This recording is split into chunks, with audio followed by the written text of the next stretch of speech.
যুদ্ধে বিধ্বস্ত গাজা উপত্যকায় সব ধরনের পণ্য প্রবেশ বন্ধ করে দিয়েছে দখলদার ইসরায়েল।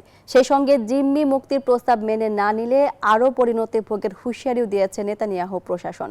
এদিকে তেল আবিবের বিরুদ্ধে ভঙ্গুর যুদ্ধবিরতিকে ভিন্ন খাতে প্রবাহিত করার চেষ্টার অভিযোগ তুলেছে হামাস। ধ্বংসস্তূপের মাঝে দাঁড়িয়েও রমজানের প্রতি ফিলিস্তিনিদের অবিচল বিশ্বাস। প্রথম রমজানে এভাবেই পথের মাঝে বসে ইফতার সারে লাখো ফিলিস্তিনি। তবে ফাতেমা আবসির মতো পরিবারগুলোর সীমাহীন কষ্ট বয়ে বেড়াচ্ছে বছরের পর বছর। পবিত্র এই মাসেও এক ফোঁটা পানির জন্য পাড়ি দিতে হয় কয়েক মাইল পথ। এবার রোজার মাসে খাবার সংকটের সাথে যোগ হয়েছে তীব্র শীত। ঘরবাড়ি হারা এসব মানুষের শুধু আক্ষেপের সুর। চেয়ে দেখো এই ইসলামের ভূমি কতটা অসহায়। একদিন সব ছিল, এখন আমি আমার পরিবারের অনেককে হারিয়েছি, ঘর বাড়ি সব।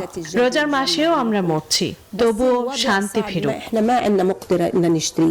ফিলিস্তিনের শান্তি ফিরেছে, তবে সাময়িক।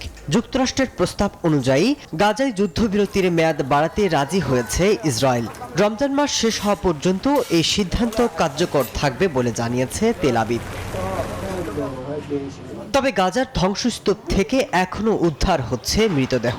তবুও খোদার প্রতি তাদের অগাধ বিশ্বাস, একদিন শান্তি ফিরবে গোটা ফিলিস্তিনে। মাসুদ রানা, নিউজ 24।